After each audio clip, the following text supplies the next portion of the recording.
Hello and welcome to Creature Club Podcast, a podcast where we go through the Dungeons and Dragons Monster Manual and we talk and dissect the monster itself, and we give our own ideas and all the stuff like that. Welcome to the show. I am one of your hosts, Mikey, and with me is your other host, Dan. Good evening, hello, or good morning, depending on where you are. It's going well, thank you, Mikey. How are you? How is it going for you? It is going fine. I'm recording Creature Club, so I'm ready to... That's true. I'm really feeling it, you know? Like Shulk from Metal Gear. And what are we covering this week in Creature Club? This week is going to be the start of, I'd say, a chunky one. Just by even looking at the book itself, it's pretty chunky. Because there's a few stat blocks here, so it might be a two-parter. But we're going to go through Dark Elves, Drow. What are Drow? For the people at home who've never heard of them. Drow are sort of a subspecies of elf. They have a sort of a chalky, dark skin, and they tend to be kind of white-haired and white-eyebrowed. And they are generally, at least in the context of the Monster Manual, bad enough dudes. They're no good. They live deep underground. They hate the sunlight, and they hate everyone who lives in the sunlight. But with everything going on right now of Dungeons and Dragons kind of want to steer clear from the bad races, inherently bad races and stuff, and the monstrous races, I guess. They can just be like dark-skinned elves who have their own kind of history to them and are just doing their own thing, you know? I mean, I suppose, a more reasonable way to think of it is not that they are intrinsically evil, but that they have a deeply xenophobic society. Yes. One that only respects power and the dark elves who can wield it, and who have no respect for other species, see them as inferior, see animals as inferior. I believe in the lore of the game it says they practice, their society practices slavery, which is obviously completely immoral. So we know that the people are not... Whether, like, if a drow was raised in a different circumstance, they would just be a person based on that. But the society they live in is unfortunately quite bad, at least according to the Monster Manual. Again, you can just do whatever you like. Yes, absolutely. Well, that's cool. That's awesome. So, but you will be breaking the rules. So that's true. Yeah, you will lose experience points if you. And we will send the RPGA after you if we hear about it. So. Yeah, just everyone's put down their numbers in the comments. I hope everyone. Yeah, Mikey, do you have your RPGA number? Can you just double check real quick? Yeah, it's 569 69 420. Dude, nice. Thanks. I got a really good one. I asked really nicely if I could have it, to be honest with you, and then they gave it to me. That's good. That was actually a really good idea. Yeah. I guess apparently they're like, yeah, you're the first one to ask, so here you go, it's yours. You get the best number. I just got 7. I got really lucky. They were just yeah, you're early. 7, and I was like, oh, that's really easy to remember. That's great. Who was 6? Do you know? I think it was Jeremy Crawford. I was right behind him in the line, and he was very, very excited to get his number. And number 8 was Harrison Ford. Harrison Ford, yeah, of course.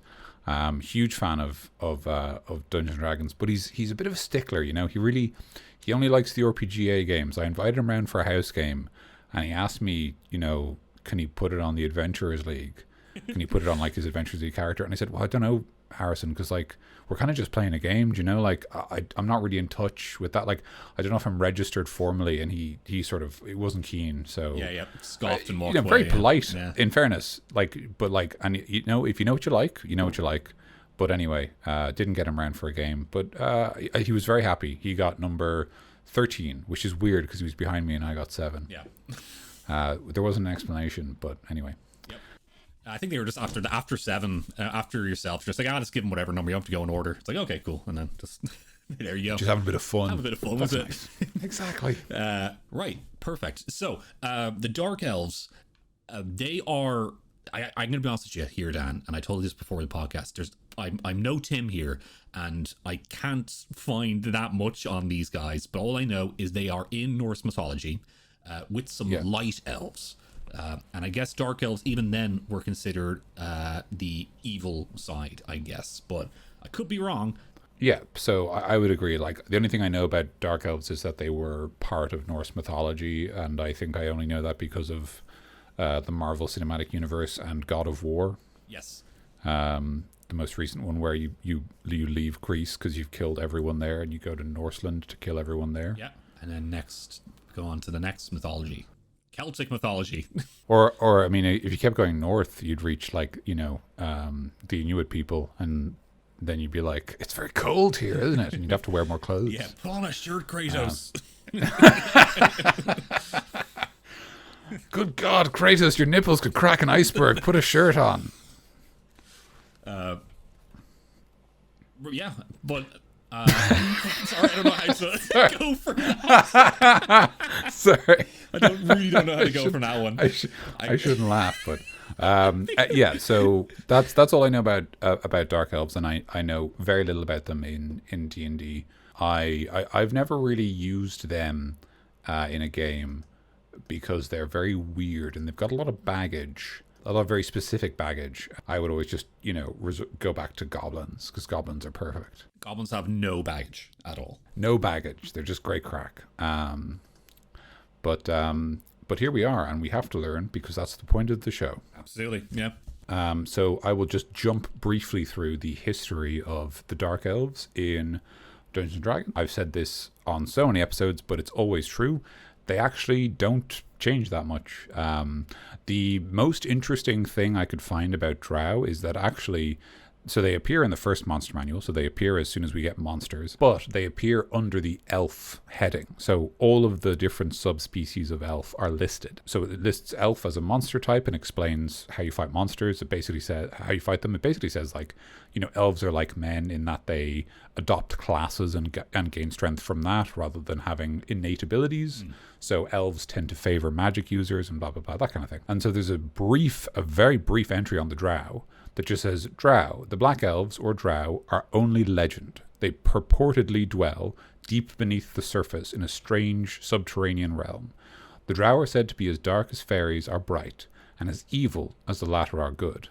Tales picture them as weak fighters, but strong magic users. And that's it. That's all we get. We don't get any specific rules about running them, as opposed to normal elves. It's just we are given a brief glimpse at this other kind of elf that lives underground. And they are expanded upon in a later book called Fiendfolia, which basically jumps into that underground realm it describes.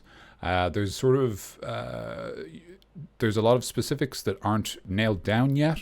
So it says they live underground, they like living underground now, and they don't like people who live above ground. But the specifics of their relationship with their god and their demon and their demons and all this is less nailed down, and also the matriarchy that they are part of is sort of less explicit. Although it's interesting actually, because it says that regardless of the number of Drow appearing, there will always be one of higher level than the main body. Drow males are at least 2nd level fighters, some as high as 7th level in fighting ability. Males can also be magic users, some as high as 12th level. Female Drow are also at least 2nd level fighters, and some have attained 9th level as fighters. Most Drow clerics are female, and no upper limit to their level of ability is known. However, no male Drow cleric has been known to be higher than 4th level. So that's kind of technical, but broadly speaking, it's saying that the female Drow are always more capable. They have a higher upper limit of capability than the male Drow. Okay. Which, if you were to kind of infer based on the rules, you might say, well, then does it make sense that these people are in charge because they're the more powerful ones? And we know that Drow have an evil society, and evil societies are run by those who have the most power. In the sort of axiomatic sense, right? Law and chaos, good and evil. Lawful societies have structures and rules that, make sure that someone's in charge who's supposed to be. Whereas evil societies just give power to those who wield it the most freely. And then it talks about how they have a cool special armor that's very useful. It says that it's made of an alloy, so that they have basically all Drow are wearing +1 armor. Talks about how they can all cast innate spells. They all have magic items, but their magic items are innate and will break down as soon as they stop being used by Drow to sort of stop the party getting hold of them, I guess. You mean they're kind of just Drow weapons kind of thing? Or so how exactly do you mean by that one? Oh yeah, so I can go into it a little bit. So basically it says that, it says, Drow wear a fine mesh armor of exquisite workmanship. It is made of an alloy of steel containing adamantite, which is what adamantine used to be. Even the lowliest fighters here have in effect +1 chainmail, while higher level Drow have +2, +3, +4, or even +5. They like small bucklers, and those also give them an armor bonus. And then it says they all have special boots and cloaks that act as boots and cloaks of elven kind, but they aren't magic. They're made of special material that emulates magic.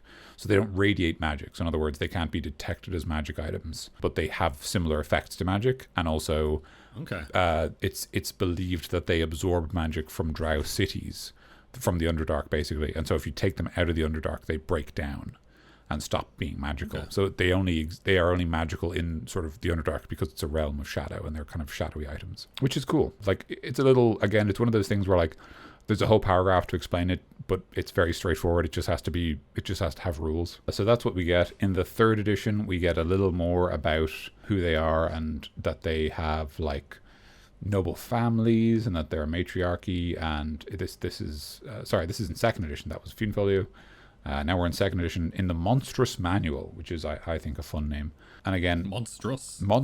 And again, I love the breakdowns in the Monstrous Manual, where they go initial description of what they can do, and then habitat society, combat, and ecology. And so it basically breaks down like what they'll do in a fight, what they do when they're not fighting you, and then generally like what they might want and why they might be in conflict with other parties in the world, or the actual player party. That's what we try to do on this show.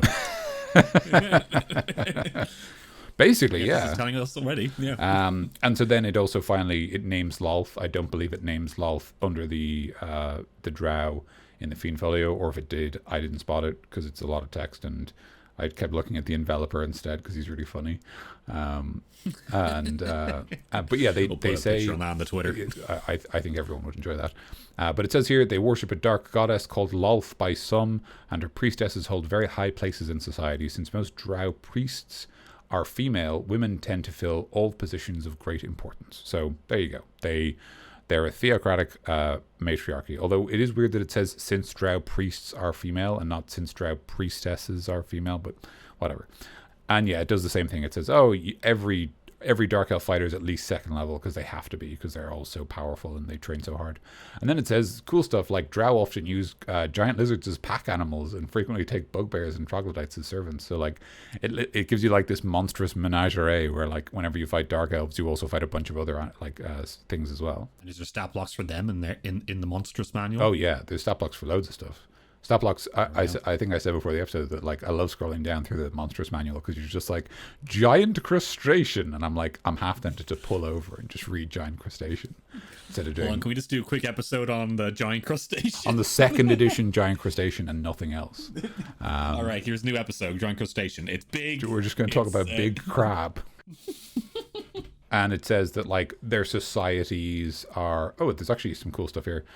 Drow cities are havens for evil beings, including mind flayers, and Drow are allied with many of the underworld's evil inhabitants. On the other hand, they are constantly at war with many of their neighbors beneath the earth, including dwarves or dark gnomes, which are now rock gnomes, Sviverneflin, who settle too close to a Drow city. So it just sort of establishes that it's sort of nailing down more about their society. In 3rd edition, 3rd edition's interesting because it does a thing where, similar to sort of 1st edition, elves aren't a monster. Elves are like a player race, or they're like a species template that you apply to an NPC. So if you wanted to have like Drow warrior, you take like fighter levels and apply them to the Drow, or you take another NPC and you'd apply the sort of Drow template to it. Yeah. So it describes that they're similar enough that the Drow are very naughty people. They like Lolth and yada yada yada. Gives them some more abilities because, my gosh, 3rd edition has a lot of rules. But anyway, the important thing is they're pretty similar in terms of how their society functions. And then we get to the 4th edition Monster Manual, which doesn't really have a lot of lore, which is kind of the way with 4th edition. But it does have the Drow Arachnomancer, which I like, because it's just... That is pretty cool. Is that like a Drider? No, there is a separate Drider in 4th edition. Okay. The Arachnomancer is just a a spider caster, and they have a great ability. Arachnomancer is a really good metal name. Arachnomancer is very good, and they have a fun ability called Lalth's Judgment, where after they hit someone, all spider allies within 20 squares of the Arachnomancer gain a +2 bonus to attack rolls against the target, which I just love. I like the idea of like spider allies give me strength. I just love the idea of having an ability that says all spider allies. It's like, please calm down. So it's like any spider that's allied with them. All spider allies, all of them. Yeah. Which is great. Yeah, and I don't know. It just I really like that idea, that ability, and I think it's a lot of fun to like have that as kind of something you use against a player who's like not so keen on spiders, and then it's like you are now the spider's favored enemy. I think we definitely need to add in some sort of Arachnomancer into 5th edition here. Actually, I think we might need to. That's a great idea. Yeah. Maybe after we cut through these 4 stat blocks, we can make an Arachnomancer. Yeah. They are very good. There's the picture of your lad. Your man. I was gonna say the lad or your man. Yeah. Whatever. With There's a picture of your man staff. here in the book. And it looks like he has a like a spider staff, of course, because he's Drow. Yeah. He looks like an Arachnomancer. Yeah, absolutely. Right. So, and 5th edition, we have it right here. We have a lot of stuff here, Daniel, so we might just go through it right now. Thank you so much for the history there, Dan. Oh, you're very welcome. We have a show to do here. We do, God. So I will now read, and I think we might... There's a lot on this, so we might just go back and forth, if that's okay. So. Yeah. I'll read the first paragraph on Children of Loth to give you a break, because you were talking a lot there. Yeah, grand.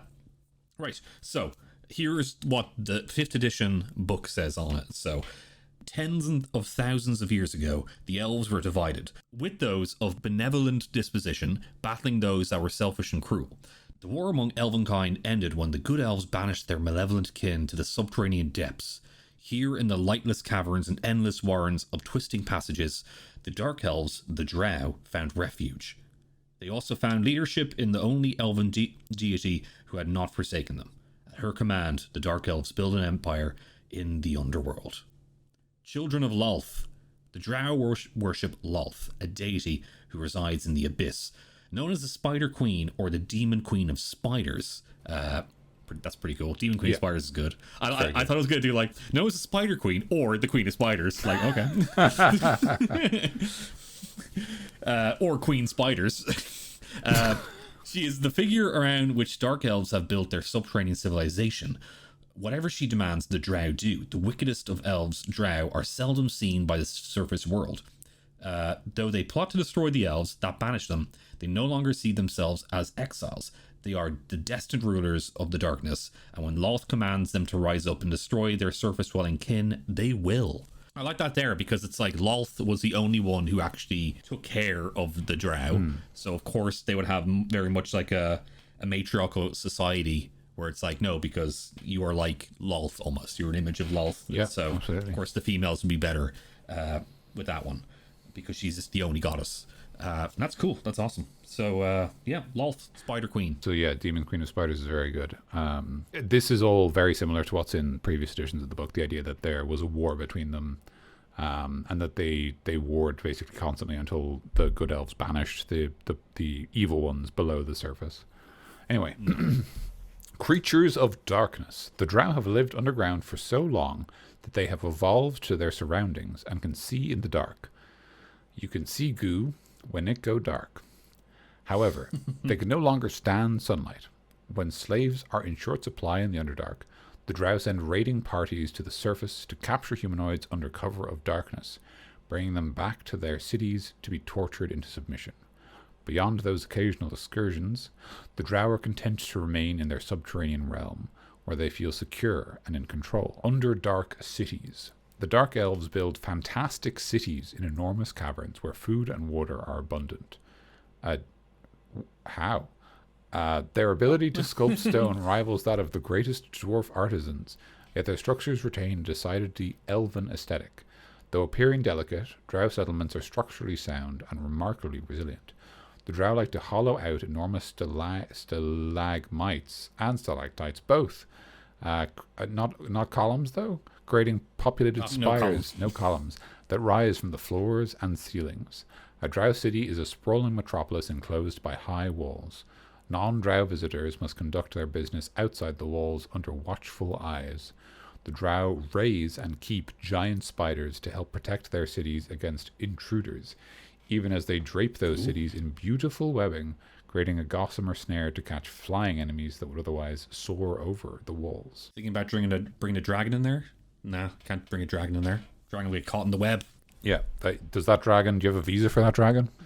All right, get in the web. Drow magic. Just as the Drow have adapted to underground life, so too has their magic. In addition to using that magic to carve their cities from stone, they empower their weapons, create dangerous new magic items, and summon demons from the abyss.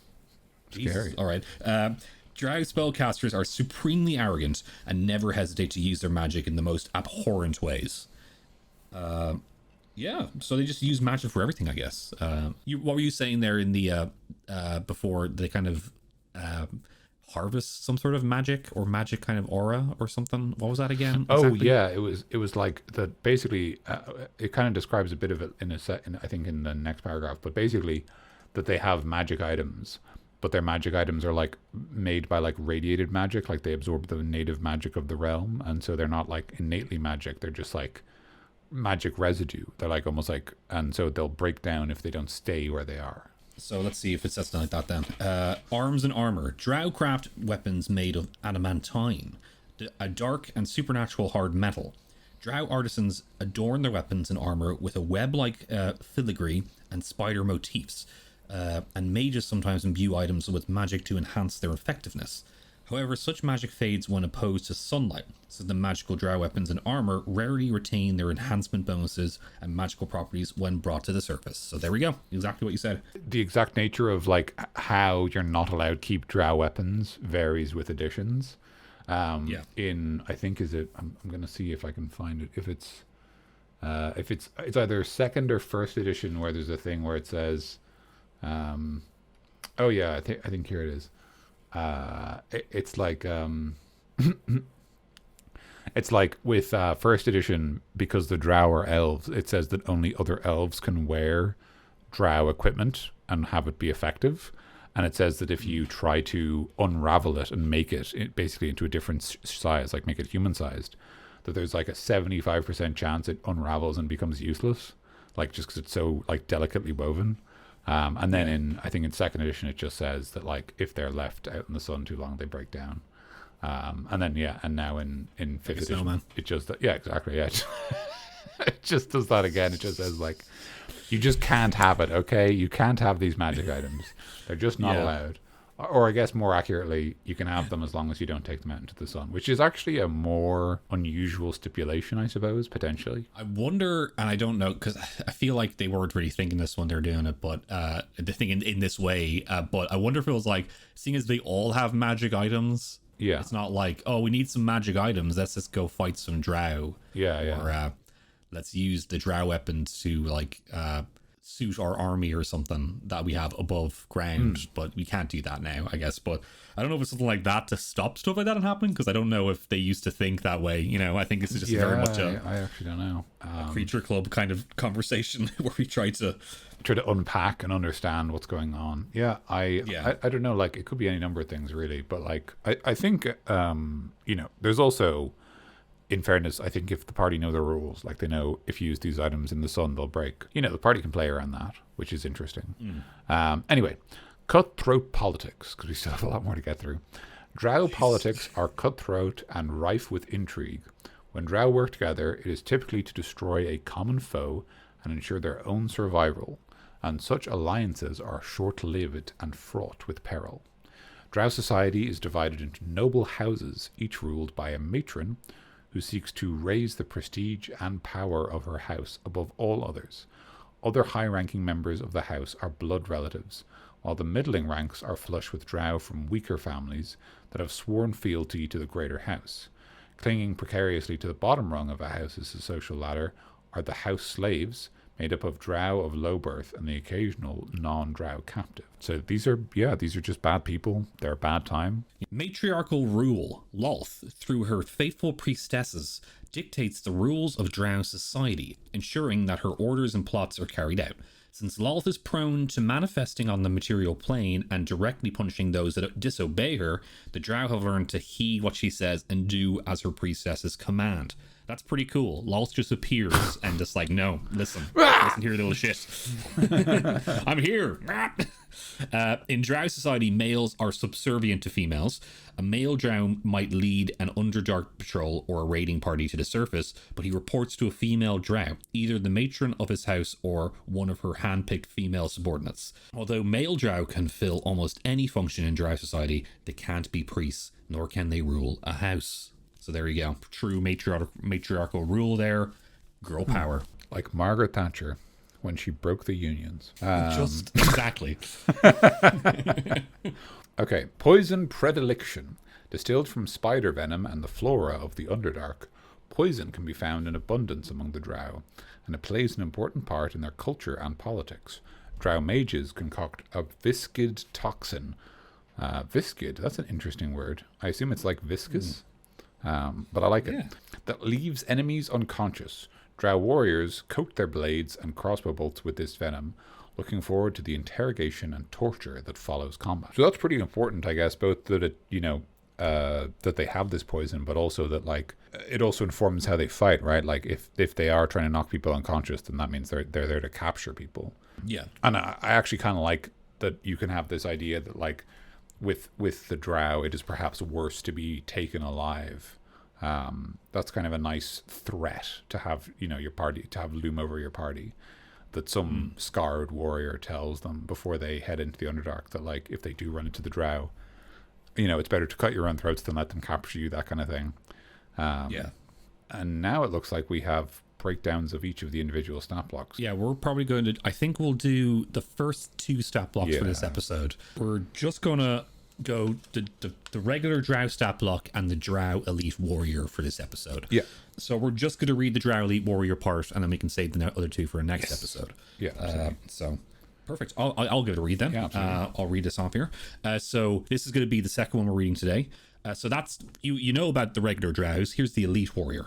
So Drow Elite Warriors defend their houses and their superiors against all enemies. Although they specialize in fighting dwarves, gnomes, and elves, including other Drow, they frequently raid services and settlements under cover of night, returning to the Underdark with prisoners and spoils in tow before dawn. Elite Warriors can be male or female. We'll probably get more into them there, but I think they're the ones who are, taking people back, torturing them and stuff, using the poison. Yeah.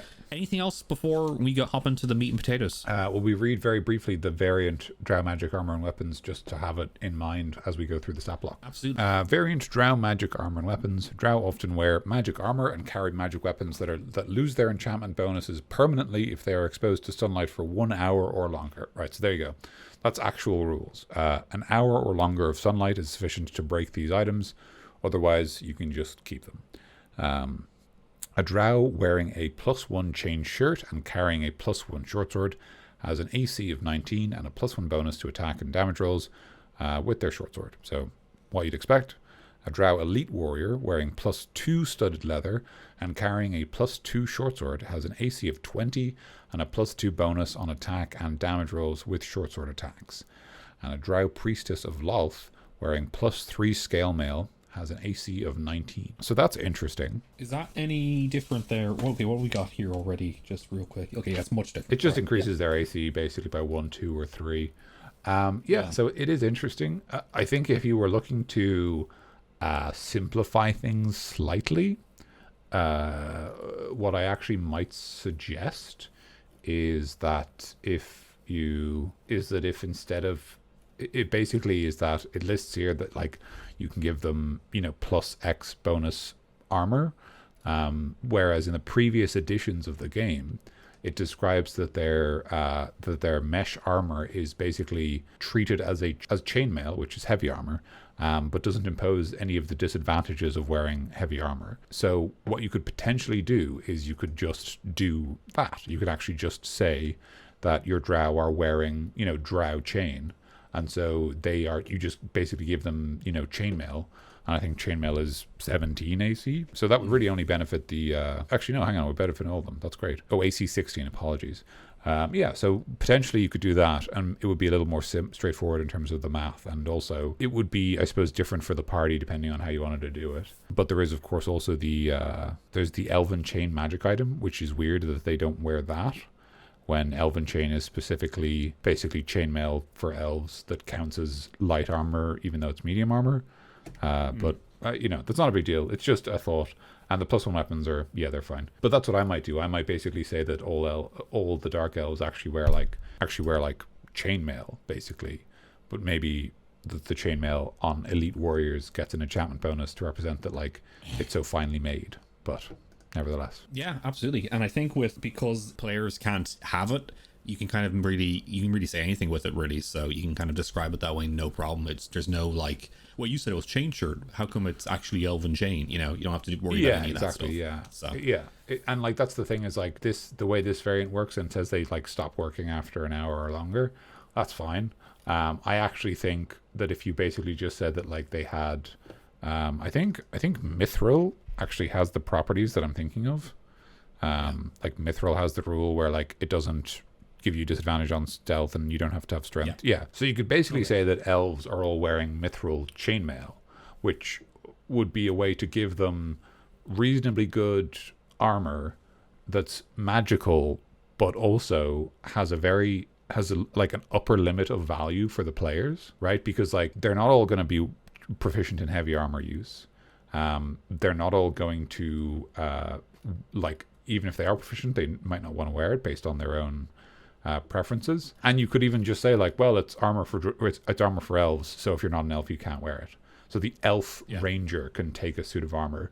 You can still take this armor and it's still well made. You can sell it for some money, but you will need to get it refit, and that will require a specialist because it's so finely made, which is why it's actually valuable. So yeah, like I don't know, I'm just thinking in terms of like, because while saying like, okay, you get this magic weapon, but it'll break if you have it out in the sun for too long.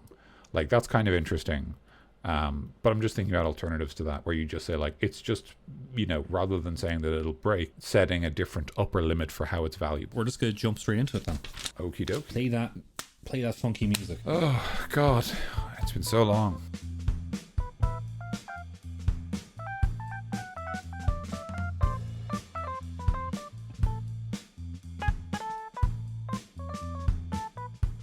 That was a really long lore section. Good work, Mikey. We got through it together. Yeah, eventually we got through it. We're here now, and we're about the length of... actually, with the preamble, I think we're halfway through, so we're good. Okay. Our episodes have been getting longer and longer. Yes, we are getting less and less, what's the word? Like, disciplined with ourselves. So yes, the episodes are getting longer. We're awful, really. Let's read this first thing here to give us a bit of a taste for what we have. Such depravity, such terrifying cruelty. They are the vile poison that plagues all elven kind.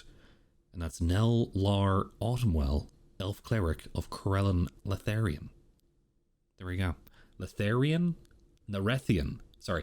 Elf cleric of Corellon Larethian. Whatever, it's made up words anyway. Drow. Medium. It's all fucking made up, isn't it? So it's all made up. Who cares? Fucking shite anyway. Anyway, go on. Drow. Medium humanoid. Elf. Neutral evil. Armor class 15. Chain shirt. Hit points 13. 3d8. Speed 30. Has a strength 10. Dex 14. Constitution 10. Intelligence 11. Wisdom 11.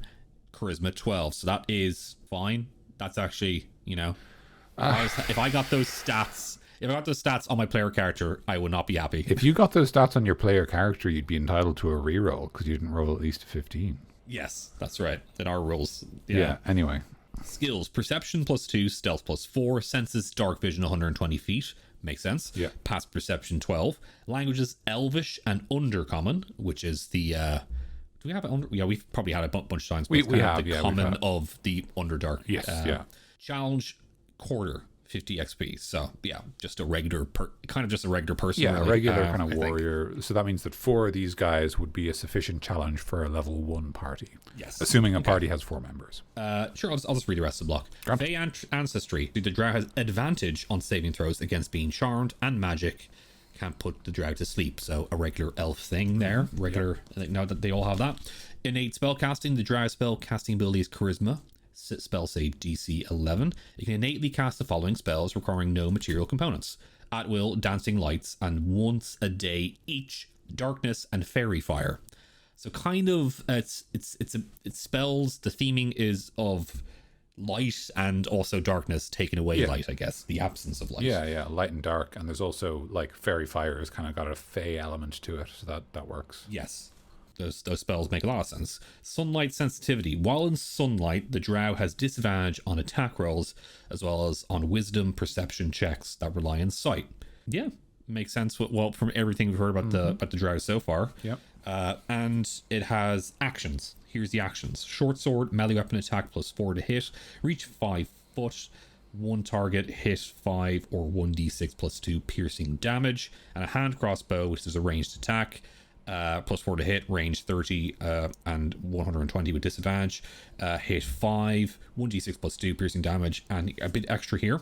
And the target must succeed on a DC 13 Constitution saving throw or be poisoned for 1 hour. If the target if the saving throw fails by 5 or more, the target is also unconscious while poisoned. In this way, the target wakes up if it takes damage or if another creature takes an action to shake it awake. So yeah, that's one of the poison, imbued weapons thing that we've talked about there. Yep. And it's fine. It's very easy to avoid, but I'd say for for low level party, it might trip them up. It might surprise them, certainly. And that's the Drow block. That's just that. Yep, nice and straightforward. Nice low level kind of chaff enemy to sort of bulk out the ranks of baddies. So I will read the Elite Warrior. So Drow Elite Warrior, you've heard it once, you'll hear it again. Medium humanoid Elite Warrior. Elite Warrior. No, Elite, like L33. Of course. Sorry, continue. Neutral Evil. Armor class 18, which is a combination of studded leather and their shield and their reasonably high dexterity modifier. Hit points 71, which is made up of 11d8 plus 22, because they've finally got a bit of a con mod. And they've got a 30 feet speed, so they're as fast as most normal party members. And this time we've got a real stat block, the kind of stat block that a player might have. Strength 13, Dexterity 18, Constitution 14, Int 11, Wisdom 13, and Charisma 12. So yeah, that's actually like a proper array. It's got one good ability and kind of, con as a backup, so you're probably going to be like a fighter or maybe a rogue or something. Saving throws. This one has, they have all of the good saving throws. Dexterity +7, Constitution +5, and Wisdom +4. Skills, same as before, Perception and Stealth, but this time Perception is at a +4 and Stealth is at a +10. So that expertise is very much paying off. Senses, same as the Drow. Dark Vision out to 120 feet, which is double the normal range, I think. And passive perception of 14. Languages, Elvish, non-common, same as before. And this is a challenge 5 monster. So a lot more significant than the original Drow. So this one of these guys would be a ordinary challenge for 4 level 5 adventurers, supposedly. This guy would definitely be the raid leader. So Yes. they would be kind of like the head of the gang, and then you could probably fill it out with the Drow, as you were saying, and maybe even bugbears as slaves. Like and a couple goblins and lizards maybe a giant and stuff. lizard as a mount or something like that for the boss, something like that to make it interesting. Anyway, so they've got some abilities. Fey Ancestry. The Drow has advantage on saving throws against being charmed, and magic can't put it to sleep. Exact same as the Drow. Mm-hmm. They've also got innate spellcasting. Their DC is 1 higher, so they can cast at will dancing lights, and once a day each. Darkness, fairy fire. We've heard all this before, but also levitate. Self only. So levitate is kind of a proto fly. You can make yourself go up and down, but you cannot go up side to side except by pushing yourself off things. So levitate is good for basically not falling or for going up high to reach somewhere.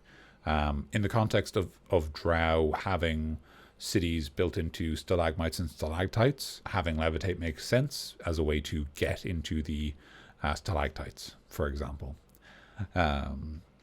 Finally, sunlight sensitivity. While in sunlight, the Drow has disadvantage on attack rolls as well as on wisdom perception checks that rely on sight. So exact same as the disadvantage the Drow have, and I believe a lot of other species have this. I think this isn't the first time we've run into it. I know kobold have it, and there's almost certainly others as well.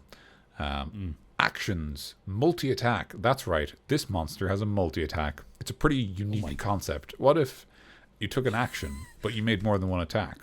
I know, it's Is this insane. the first monster we had with a multi-attack? I think it might be. Yeah. I don't think the dragons had it. I think the dragons just had spooky time. Spooky time, and that's it. Yeah, And that's all the they only thing had. they had in the block. It was Spooky, very weird. Spooky Very time weird block. and breathe flame. All of them breathed flame. Which one do you? Spooky time, breathe flame. Just like dragon. So they have a multi-attack. The Drow makes 2 short sword attacks. So goodbye hand and crossbow. I'm gonna put this right in the bin. Why do you have it then? Why did you bring it with them? I don't know. Short sword. Everyone else brought it. I didn't want to. Short sword, melee weapon, +7 to hit, reach 10 feet. What? Okay, one target. Sword. It's a very long short sword. He got confused. Hit 7 damage or 1d6 plus 4 piercing damage plus 3d6 or 10 poison damage. I don't know if that's a misprint. Let's check out online. That's actually. I'm our, actually going to check online. I mean, I want to see if there's a more up to date version. Yeah, I'm going to check our very own our favorite place to go for this stuff. I'm legitimately curious about this. Is this like a mistake, or is this deliberate? And if so, let's have a look here. Short sword, reach 5 feet. Yeah, that's it. Yeah. It looks like there was a reprint at some stage. All right, that's great. I love that. But if we're going off our book, he just has a very stretchy arm. He's got one very long arm with a very short sword at the end of it. Finally, the Drow elite warrior has the hand crossbow attack. Range weapon attack +7 to hit, range 30 close range or 120 long range. One target, hit 7, 1d6 plus 4 piercing damage. And the target must succeed on a DC 13 Constitution saving throw or be poisoned for 1 hour. If the saving throw fails by 5 or more, the target is also unconscious while poisoned in this way. The target wakes up if it takes damage or if another creature takes an action to shake it awake. Finally, this guy has a reaction. This guy or girl. This dark elf has a reaction. Parry, which is kind of an NPC like sword ability that a couple of them have. I know like the knight NPC has it. I don't know if we've run into any monsters with it before. It's entirely possible we have. The Drow adds 3 to its AC against 1 melee attack that would hit it. To do so, the Drow must see the attacker and be wielding a melee weapon. So again, just don't use the hand crossbow. Just put it in a bin. You don't need it. You don't get to use your multi-attack and you don't get to use your parry. So you may as well just leave it at home. It's not doing you any favors. Just use your magic instead. It's fine. Yeah. I think maybe it would be cool if you had a special dagger or something that had that poison ability instead of like the regular poison damage, where he would take that out and you can use that as it'll do less damage because it'll be a dagger or 1d4, but you can use that in the multi-attack maybe. Like kind of dual wield.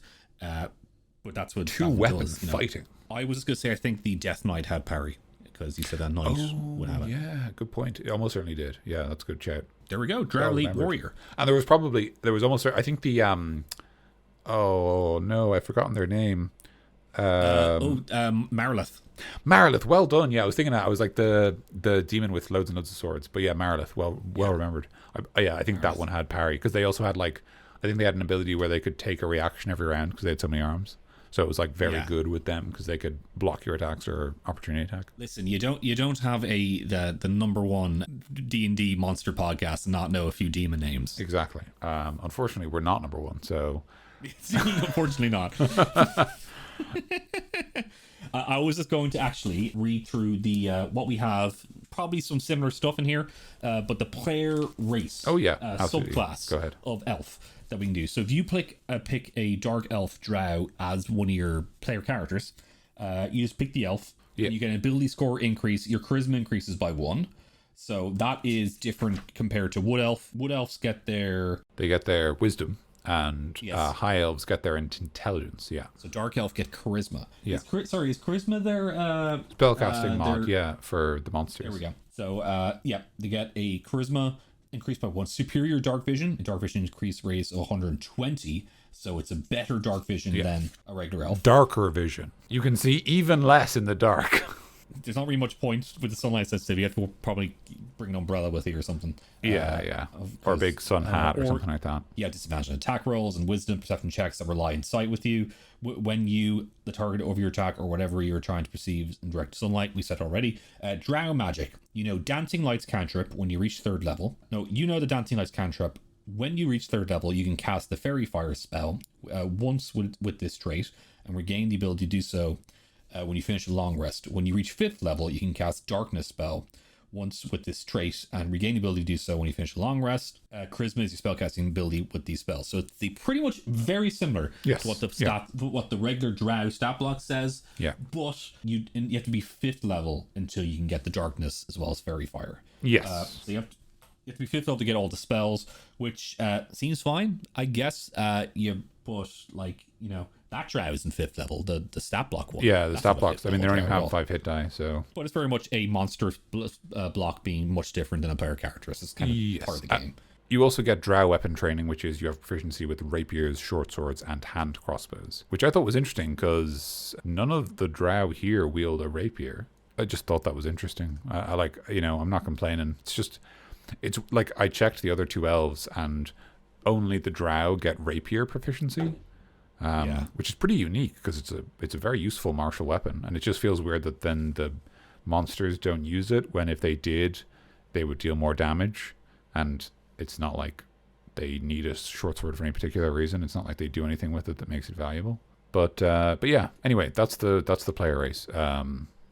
So Mikey, thoughts on either of these stat blocks before we jump into the zone, the danger zone? I really like. I quite like the Drow Elite Warrior stat block myself because I think it's just a really good just fighting warrior kind of stat sort block. Of fighting man. It's a good fighting man. Yeah. It's a good if you just want to have your players up against another kind of humanoid race fighting. That's a good block for it because you have a few spells that can do a few weird things. Yeah. Surprise them. We were making fun of the hand crossbow there, but that you no need to be used. But if you did do something like use a dagger or just at least added the hand crossbow to the multi attack, something like that can actually surprise your players, and the poison damage with the short sword can surprise your players as well. There's a lot of fun little small things to put in here. The parry, it's always a handy and fun thing to have if you have a parry on an enemy, because I don't think your players, especially in that level, aren't expecting reactions from anyone. I think it's and it pairs well with their naturally high AC to make something that's kind of threatening. Yeah, absolutely. So, and having them be the Drow raiders, and this one being like a boss of those raiders of that captain, particular band. Captain, then it just suits very well. I think it's cool, and even the regular Drow stat block is good for what it is. It has it has the small things it does, and it does it. Yes. And that's it. So I quite like these 2 ones. I think they're fine. It's just a regular. I think they do their job well for what they are set out to do. Yeah, that's fair. I think I'd agree. I think I don't think there's for the original Drow. I think the only thing I would change is I would just put them in chainmail. Just because of literally because of this episode, because I've read up on the history of the Drow, and I know that their origin is that they all wore basically chainmail so good it was basically magical. So I would put my Drow in chainmail because it would increase their AC, which would make them more threatening, while also not changing the stat block much. I think my biggest issue with the low level Drow is I actually think they're a little too weak just for what they're supposed to represent. And maybe this is because of a difference between what 5th edition perceives as and what other editions argued, where, 2nd and 1st edition argued that, a Drow fighter is at least 2nd level because of the rigorous training they go through, which obviously is a, it's not really true, right? It's what they're saying is the Drow that your party will encounter, as in raiding parties or guards at the outposts around their city, those are at least second level because of the training, right? Like a normal Drow person isn't a second level warrior. That doesn't make sense. But any Drow the party encounter are probably warriors or spellcasters. And so with that in mind, I feel like this Drow just isn't threatening enough. I would probably bump up a bunch of their stats. I might go give them the chainmail, give them 16 dexterity, and maybe even give them a multi-attack with the short sword. Or at least give them something else they can do. Or maybe just add a bit of poison damage to the sword and then bump them up to CR 1/2. And so, because in my head, I like the idea that, if we're saying that, like, okay, the Drow here, it's saying 4 of these Drow is a match for 4 first level party members. Whereas in my head, I'm thinking, but if they're second level warriors, shouldn't 2 Drow be a match for a 4-man party? Like, doesn't that make sense in first level terms? Yeah. So I think I'd bump them up a bit, but make them challenge 1/2. And then for the elite warrior, I think they're fine. I was joking about the hand crossbow. Like, the hand crossbow, when you think about it in context of the fight, they use it for a very specific reason, right? Like, it's for disabling enemies so they can capture them. So it doesn't matter that it's not an efficient part of their multi-attack, because they only need to use it when they're trying to capture somebody. So they don't need it all the time. They only need it some of the time. Although it would be interesting if there was some kind of like cold shot system where they could like mark a target, and maybe if you're below half health, they have advantage on hand crossbow attacks or something, right? Because they're like hunting you, like you're their prey. But again, that would be more complicated. I think they're cool. I might also put them in chainmail. Or swap out their short sword for a rapier to give them a bit more damage and make them distinct from the normal raiders. But that's just like, that's kind of a small thing. Yeah, 1d6 is kind of it's not the most, well, it's still pretty tough. It's for that level, really, it's like challenge 5. Yeah, it's like not a lot of damage, but actually the poison is the trick. Something that I've run into. I had a very interesting encounter where I ran an enemy, and his kind of special thing was that he was like sort of a spell sword, but he was actually a Cardian, Mikey, who is a sort of an empire in our setting that are like, they're master spell swords. They like to blend sorcery and steel. And this guy's thing was that he would cast the Flame Blade spell, but then he would use the Flame Blade as a sword and fight with it, and he wouldn't have a normal sword. He just had a sword, basically a flaming sword. What he'd conjured. And one of my party members is our listener Stephen Brady, our patron saint, and you're saying the podcast. Yeah, saying the podcast, and he listens and he plays a barbarian in the game. And something he realized after that fight was that that guy is really dangerous to him because he deals fire damage. The barbarian's resistance, which is weapon damage, is useless, and so he was taking full damage from this one enemy. And it was actually a really interesting point that, like, poison and fire damage have this secondary thing where they're more effective against barbarians who normally have so much health that there's no point in trying to deal with them in terms of health. It's just not useful. But actually, when the enemies deal non-conventional damage types, then they don't just deal weapon damage. Suddenly, a lot of the players' resistances are less valuable. Yeah. So that's I think really the short sword's damage is fine. I think the poison makes up for it. Yeah. I think you could swap it to a rapier, and it wouldn't make a huge difference because the average damage would increase by 1. Right, a D6 to a D8 is an average of 1 extra damage, and so that's why I say I think it would make them distinct. Because the math wouldn't be a big deal, but giving them a rapier would kind of be interesting. You could maybe even have a thing in your lore about how, elite warrior rapiers are kind of a sign of distinction, and maybe that they are like valuable, and so that, for example, if the party defeat these Drow and take their rapier, maybe that's a bargaining chip because, the noble family want the weapon back. Or it's a target, and now Drow are after them because they've taken this valuable weapon. Maybe it can be like a spider leg or something. Maybe something like that. Sorry. No, that's actually a very good idea, yeah, to, again, bring it back to the theming of the spider. Excellent. Cool. Well, we're kind of going a bit into the next part, so do you want to just hop into it right now? Yeah, let's do it. I was trying to avoid getting too into the Matrix room, but I think I'm done talking about the stat blocks as abstract pieces, and let's actually fight them now. Sure, we'll just play the music now, and then we'll continue like nothing happened.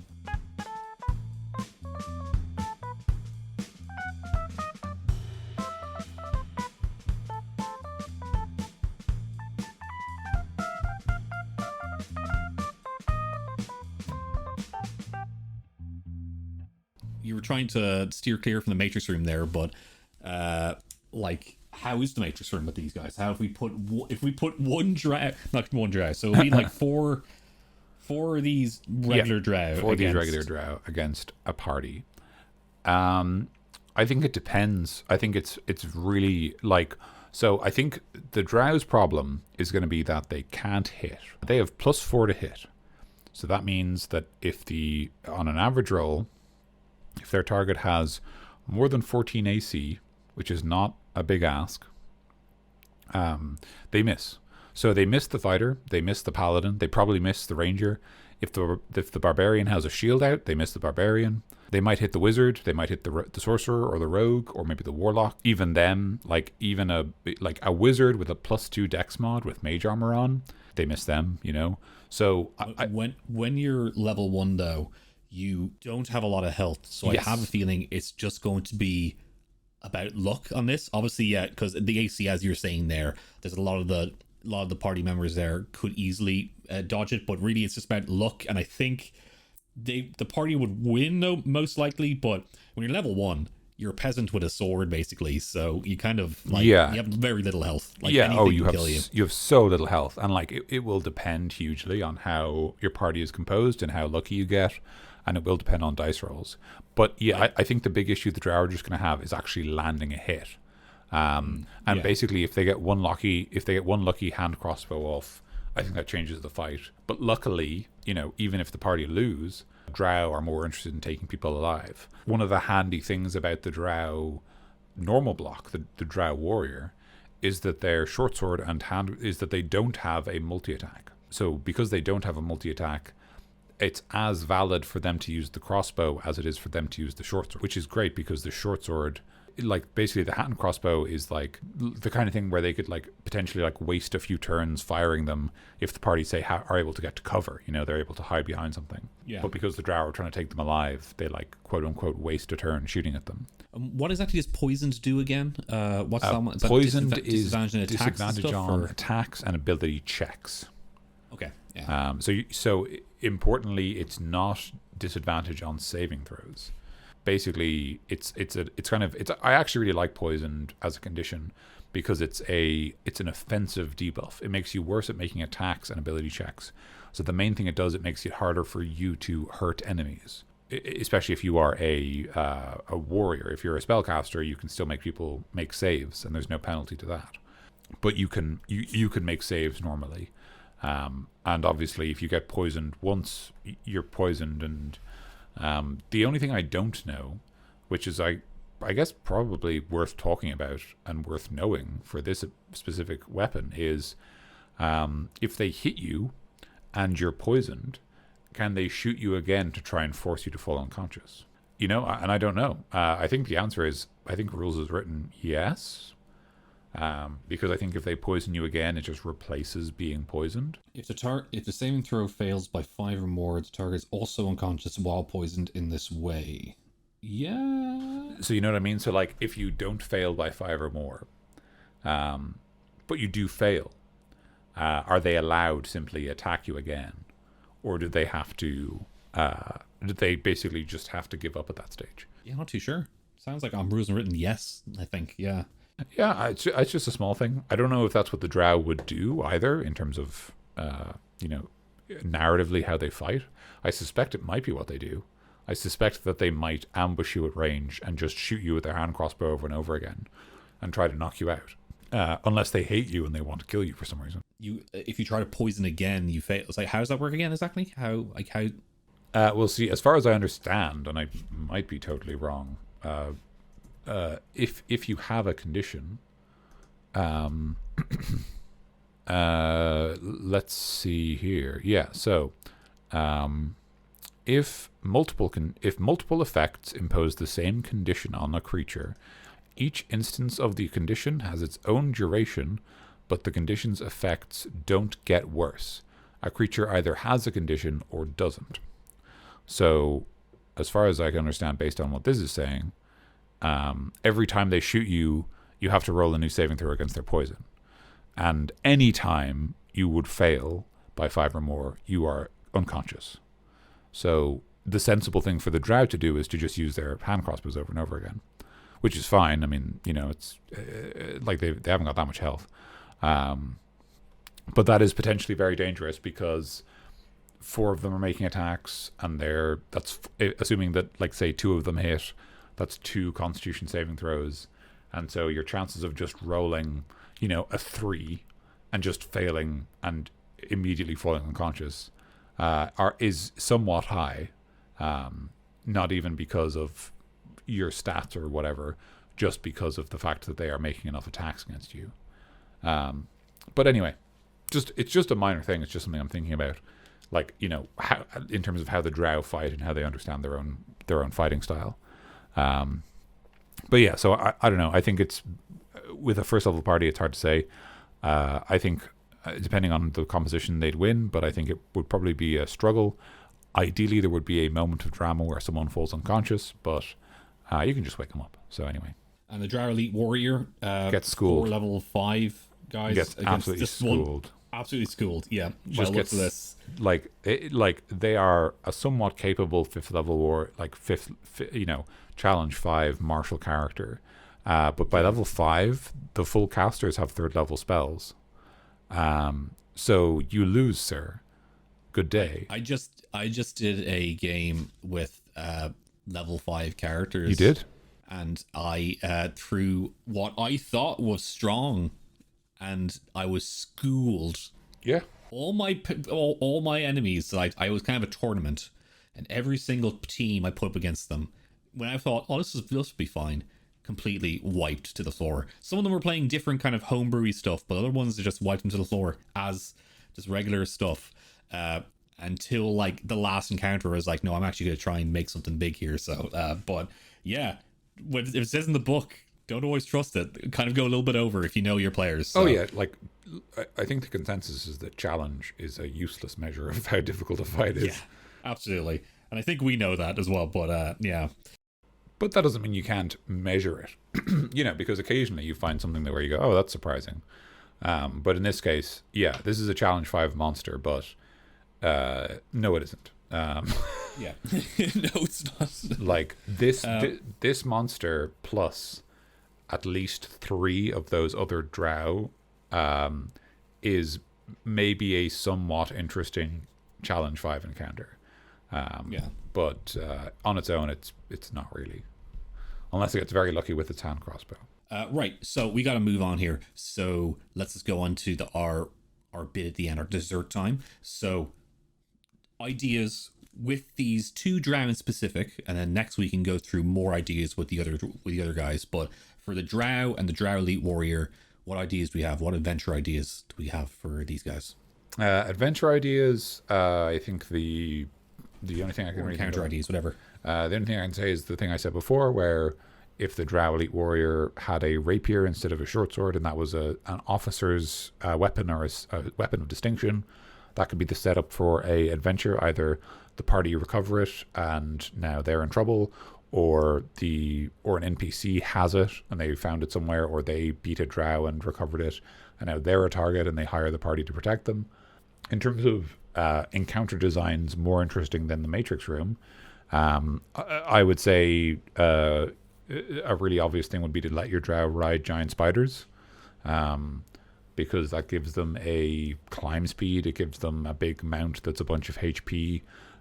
Spiders have the web ability where they can create big webs that capture players, which are great because players just get stuck and can't do anything and get really frustrated. For like lore reasons, you can have them kind of climb around these hard to get through caves and tunnels, like in the Underdark, by like climbing on the walls and stuff. Yeah. With the spiders, Yeah. They're kind of latched onto them, harnessed onto these spiders, so they're kind of going up.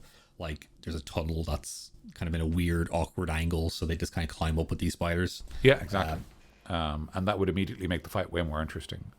That they are like using these unusual mounts and have unusual new abilities. That'd be really cool. For the Drow Elite Warrior, there's kind of a couple of options. I think I prefer, like you said, Mikey, the idea that they'd be 2-weapon fighting. You can just drop the shield, drop their AC, and let them rely on their parry to block attacks, and just let them, get an extra, a dagger attack every round that maybe has some kind of poison effect or something different on it. I also think giant lizards would be cool as a mount, as an alternative to spiders, although I don't know exactly how giant lizards and spiders mesh. You know what I mean? They're very different. So I mean, I guess everyone should probably ride the same thing, unless your giant lizards are either better or worse than giant spiders. I'd say spiders would be better. I think that's what I'm thinking. Because they are a symbol of their deity. So they are literally a holy symbol. So yeah, exactly. That you could take the spider. You could take the spider as a sort of a. I get to ride this because I'm important, and you don't get to ride a spider because you're not important. Potentially. The playground was the worst, wasn't it? Oh, I have flashbacks to school. Yeah. But you're right. Absolutely right. You're absolutely right there. Yeah. No, I was gonna say I think that just makes more sense because I think because spiders are revered and basically because of the Spider Queen, then just makes sense that the important people ride spiders. I'll just yeah. I was just gonna say I just checked, and the giant lizard in the bestiary has a lower challenge rating. In fact, it has the same challenge rating as the Drow. So 2 Drow on giant lizard back would be an appropriate level 1 encounter. There you go. Yeah. Which would also have the benefit of mixing up the fight a bit, because the lizards are, they have the natural climb speed, so they're a bit more flexible. Some of them even have a swimming speed, depending on what rule set you want to use. And so they're not as kind of flexible in terms of they don't have a magic hand crossbow, but they are just a big thing that the baddie's riding, and that you have to get through before you can reach them. So that could be cool. And then the giant spider is challenge 1. So a Drow Elite Warrior on a giant spider would be a challenge 6 encounter. So that would make a Drow Elite Warrior on a giant spider with 2 Drow on giant lizards a challenge 7 encounter, which would actually be kind of a fun encounter because it would be a bunch of different monsters and enemies rolling around. That's a lot of different kinds of things. Yeah, there. just a lot of different things to keep track of, which would be cool. Adventure idea, just kind of because I don't really do too much in the Underdark and stuff with Drow, because I don't do much with Drow because I don't do too much in the Underdark. Yes, yeah. Because it's just a big cave.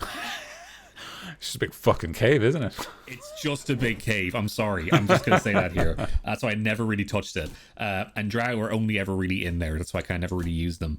But I think it'll be fun if your party are in the Underdark. I am using the Underdark, right? That is the right thing. That's correct. Yeah, it is. Absolutely. What's the other one? Shadowfell? The Shadowfell, yeah. Which is the dimension of shadows. Whereas the Underdark is the big cave. Yes, the big cave.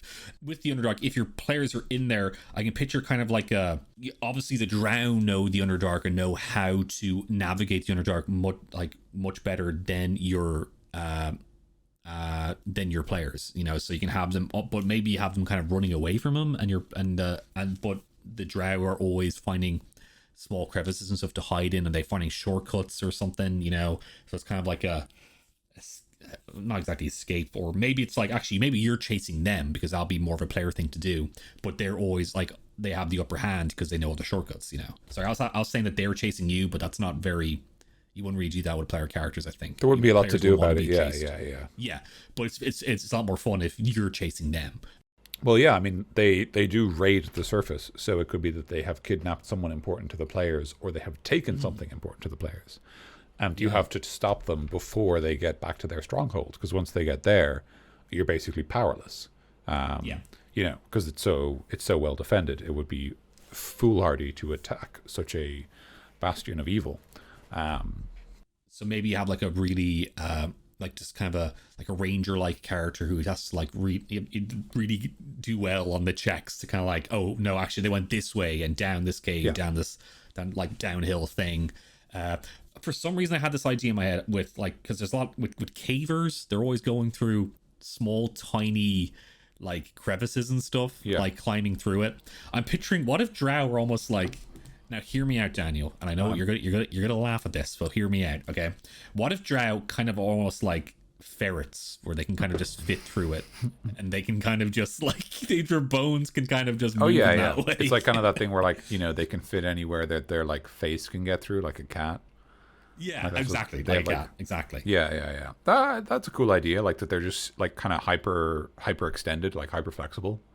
Yeah, and because they're elves, they're just kind of weirdly magic and stuff. So that's kind of explains it. Yeah. What if they were just slimes and they just slid, like they just like walked up to like a grate and just passed through it seamlessly? Oh yeah, like Terminator 2, where he goes through the jail cell. Imagine that. Your players would freak out. They'd be like, "I'm sorry, what?" And it's like, "That's right, he's slime. He was slime the entire time. He's Nickelodeon gack. You fools, you utter buffoons." Yeah, I think that would be like appropriate, like a raiding party. I also think that like if you want to embrace big cave, just get like wild with it. Like it's so big that it has its own ecology, and so I would have an adventure where the party go to the Underdark, and they're like traversing the waters of the Underdark. Maybe it's kind of like a river Styx situation where the water is like flowing into hell and you need to like follow the river to like reach hell so that you can, I don't know, get a sword or something. Thinking back to one of our homebrew specials with the angler dragon, that thing was one of my favorite homebrew ones, but that's like an existential horror almost, I feel like, to a lot of like it's great. Surface dwellers. It's so scary. It's so, and I'm just saying stuff like that, stuff like where you just can't, because when like go, especially in a fantasy setting, go into the water very deep. Yeah. And even in our real world, there's a lot of weird stuff down there. Imagine that in the Underdark, kind of just like a magic dimension of cave, and it's like what lives there. Yeah, like scary stuff. Yeah. So. But the thing I was just going to say would be like that basically you're following the river Styx, and then you get attacked by like Drow river pirates. And maybe they have like some kind of like enchanted long ship where the sails are made out of spider webs, and like they've got like a big like spider nest instead of a crow's nest, and they're like, and maybe they've got the giant lizards because those can swim, so they've got like amphibious lizards to like as a boarding party. Maybe because there's because you said it has sails, but because there's not really any wind in there, maybe. Oh, good point. They kind of like they drag it, the lizards. There's lizards underneath, and they're just kind of. That's a great idea. The boat on top. Or even like they're like they swim and they're like lashed to the ship, like almost like a sea chariot. That's a really cool idea. But there probably is wind in the Underdark, I'd say. There could be if it's big enough. Yeah, which could be an interesting idea. But yeah, actually, that's also. But even that's an interesting idea, right?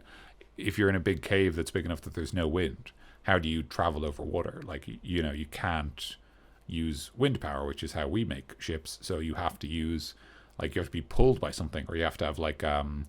You have to have like rowers to like move the ship, and that's probably a job for slaves. So you've probably got loads of slaves, and if you've got slaves, you've got to control them. So you've got to have a pretty big ship, and you've got to have a lot of strong warriors on it so that the slaves don't try to escape. And so, like, hey, those slaves probably don't last very long, so maybe you need to capture new ones. And now you've got, like, a Drow, pirate ship, basically, that runs on its own special way, which also is a natural adventure point for the party, because, like, it might even be that they're, like, trying to get down the river Styx, and they see this, this Drow longship, and you just tell them, like, oh, yeah, you can hear the cries of their captives being forced to row the ship, and the party might go, well, fuck that. And like, you know what I mean? Like, you don't actually tell them like there's treasure on board, but you just tell them like, yeah, these Drow are horrible people, and the party go, well, that's not good. And then they just like, do their own thing, which is great, because then what happens is the party attack this ship. It turns out there's someone important on board, and now they've pissed off the Drow, and now you've got politics in your game about getting down the river Styx, where the like Drow send people after you because you've upset them. And you're trying to do other stuff, but they just keep interrupting. And you trick your players into, it's not just about treasure, it's about something else. It's about something else. Yeah, the friends we made along the way. Exactly. Dan, we're at that time here, so I'm actually going to put my foot down and say we're done. Okay, absolutely. Any like final comments? But I mean comments, just final little things here about the Drow. I don't have anything to say other than the Drow should have an element of mystery to them. So maybe whenever your players fight them, just pick one thing on the stat block to change. Like, just give them one new spell. Oh, surprise. Yeah. Going with, like, the Drow can easily be used as a template for others, because a Drow can be used as a player race, and players can be kind of a lot of things. So feel free to switch it around, like with these humanoid kind of races as monster blocks. You can actually do kind of whatever you want with it. Go with, like, if you want to go with the lore, and try and think of something that suits that. But for the most part, and for whatever your setting allows, just kind of have them be whatever kind of class you want, and as Dan said, keep it as a mystery and surprise your players a bit. I've also just remembered that, and I know you said one comment, so I'm sorry. In Mordenkainen's Tome of Foes, there is a really cool idea where you can give NPCs buffs because they have a connection to a fiend, either a demon or a devil. And I would say check that out for some way to give your Drow one new power, right? Like they just get one cool ability from their demonic worship, and it's just just some cool spider ability. That's all. Yeah. And maybe swap out one of the spells if you want, because if they are innately magic, maybe they have other stuff. But don't make sure it suits it. Okay, don't be giving them fireball or something. All right, make sure. Ray of Enfeelment would be my suggestion. Ooh, that's a good one. Because I believe it's Ray of Sickness. Sorry, Ray of Sickness is the one that poisons you, so that would make sense for how they work. What does Ray of Enfeelment do? It makes your strength attacks worse. Okay, that one could be some sort it can be flavored as some sort of poison, but it could be, but just because there's one that just gives you the poison condition, that's always the one I would say. Excellent, Dan. There's an episode. There it is. So as we said, that's part 1 of Drow. Next time for Creature Club, we're going to go through part 2 of Drow. So there we go. We're going to go through the rest of the guys, and we'll talk more about Drow in general for that dessert time. We will. And we won't have to do as much lore because we've done all our required reading. We're done, Dan. We're finished up with another Creature Club episode. If you liked what you heard here, guys, consider subscribing to us, liking to us, whatever app you're using. Give us a follow. Do all that kind of stuff. We have a website. creatureclubpodcast.com, where you can look at the episodes there. There's a contact us form there if you want to send us any homebrews I've been working on, any queries and questions and stuff like that. We all appreciate anyone writing into us and stuff, and you're all wonderful, you're all great. Yep. And if you like this, and I know it's kind of strange to recommend online media to friends, especially podcasts, as you said before, but if you like us and you think one of your friends would like us, or a loved one, or anyone like that, consider showing us to recommend us to someone, and we always appreciate that. It's kind of a good way of getting word of mouth. And if you are someone who's been recommended by someone else, maybe reach out to that person and say, hey, I've been enjoying that podcast, thank you for the recommendation. Absolutely, because that can be just a nice thing to share. Very good. I always like it when friends of mine said that thing you recommend me is good. I like it. I really like that feeling. That's great. We have Twitter, Creature Club Pod, at Creature Club Pod, sorry, or just look up Creature Club Podcast. You can follow us there, and our personal accounts are normally not very far behind, so you'll find them there if you want to follow us too. Absolutely. And we're all doing our own little things, so you'll see them there. So we'll end it there. Dan, anything to say? Thank you so much for playing my game. There we go, folks. Thank you, everybody. So long, Gay Bowser.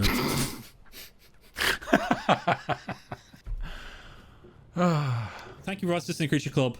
Next week will be another episode about something. I have been Mikey. And I've been Dan. Stay cool.